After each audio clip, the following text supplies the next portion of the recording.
Hey women, for this week's newsletter episode, I wanted to do another life update because I've been getting a lot of questions from a lot of you on Instagram and just in general because we have a lot changing and going on in our lives right now. So I want to do a little life update, and I also just am interested in having you get to know me a little better and hopefully getting to know some of you a little better when we can hang out in person this summer at some in-person events and the pelvic health intensive. So just gonna give you some more info about what's going on in our lives.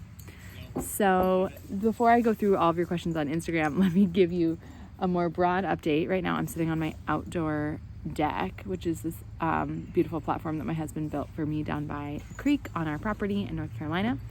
I'm here with my perfect little baby puppy. Her name is Fruity.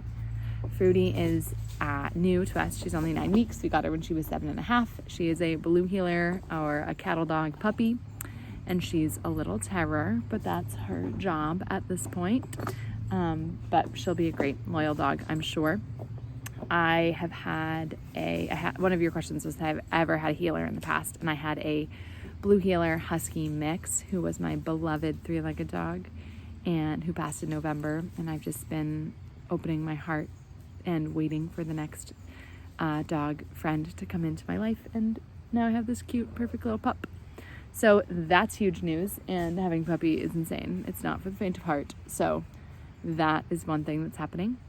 We are also in the process of building a house on our beautiful 16-acre property here. We will be living in a very small, sort of tiny house until it's done. We're living in a tiny house that we're renting, and then we're actually be moving into one that we own on our own property in the beginning of May. And then we will be living there until we can move into our larger house that we're building on this beautiful property. Another one of your questions is there's a lot that's happening in North Carolina, and a lot of people are moving here, and totally it's beautiful here. And in sort of our bigger news, we moved here in hopes to be able to stay here long term, but that doesn't actually look like that's going to be what our story is. I think we have a different story that's being written for us, so you can stay tuned more on that. But we'll be building this house, we'll be here through the summer, but then it will likely be going on the market. So if you have been desiring to move to this beautiful location, I live very close to where the Matriarch Rising Festival is held, and have really the dream setup homestead, that's what it's going to be. So if you're interested in that and have been thinking about relocating, I would love to talk to you about it. But I think we actually, for a variety of family reasons, have to be won't be staying here long term. So that's a little bit of a heartache, but also I just have faith that our story is being written in the way that's really for our holiest and highest integrity. So that is, that's what's going on there. Some of you asked how are we liking North Carolina so far, how the build is going. The build is really intense. I never recommend building a house unless you don't have a job and have unlimited financial resources. That being said, our house is beautiful and our property is beautiful.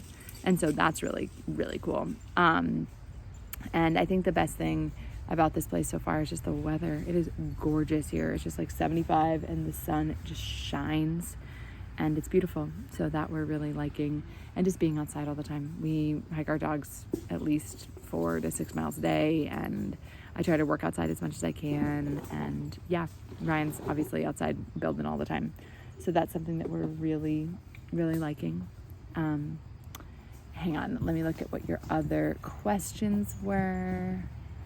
What's my favorite thing about my husband? Oh my God, I like so many things about my husband. He's just incredibly dedicated, really, to me.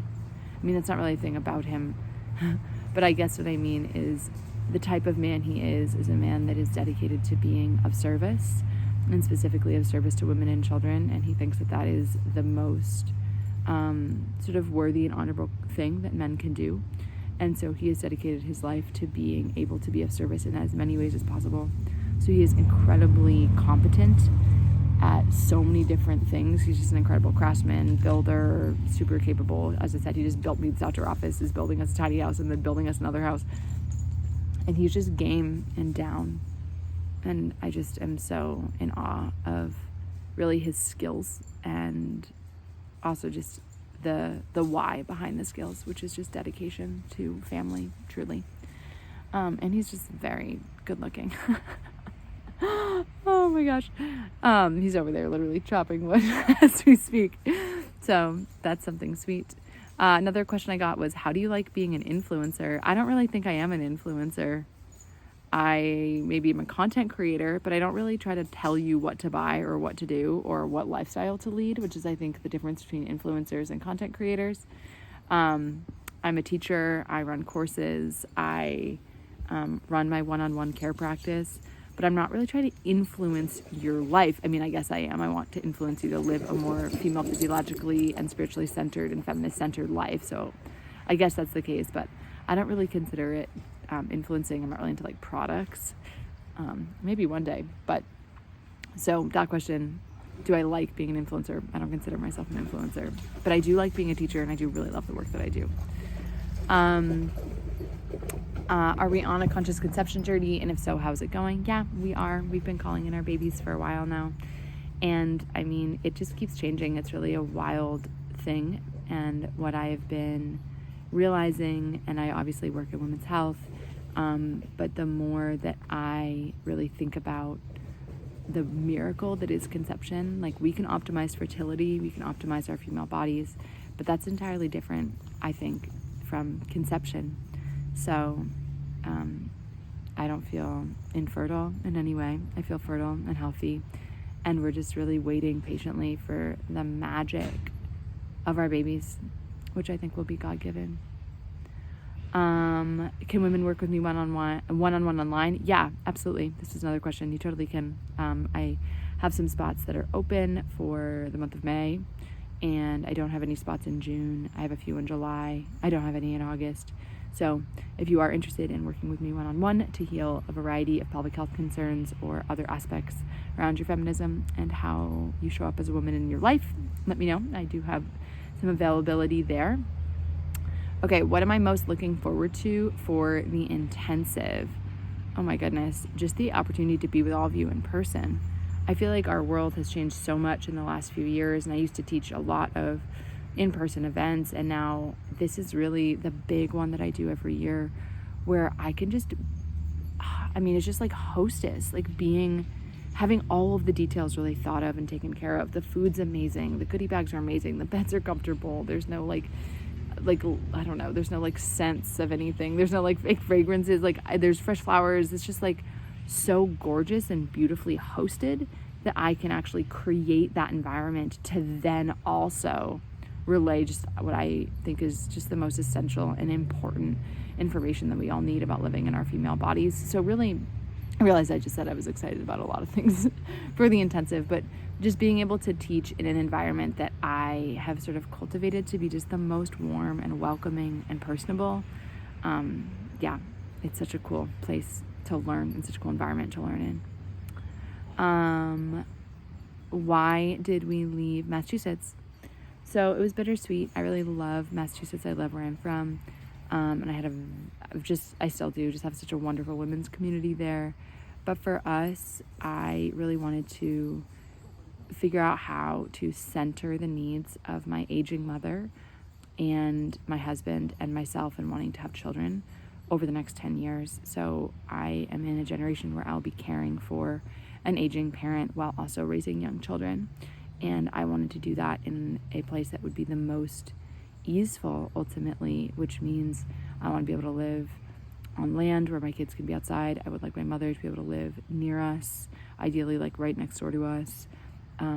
I would like to also not have both my husband and I need to work full time because of the cost of living in the Northeast. So we realized that that dream was not going to be as easily accessible financially in New England. So we wanted to shift someplace where that would be more easeful and we could really be a one-income family and center the needs of really farm and family and God in our lives. And that just means not both of us working 50 hours a week and having a roommate to pay our mortgage. So I think that's a big part of it. And also, yeah, I think that we really value our freedoms and our social freedoms, and really wanting to be in a place where that was going to be more aligned with our values was really important to us as well. I think those are all of the questions. Oh, the last one, do you believe in God? Yes. Oh my goodness. Yeah, very much so. My faith is a huge part of my life, and I actually have another big project brewing that will be, maybe I won't talk about that here, but more on that soon. So if you are interested in the intersection between feminism and faith and physiology, there is something really cool that's in the works that'll be coming out soon. So stay tuned if you're a woman who's interested in that, or even just curious about how that can look in your life.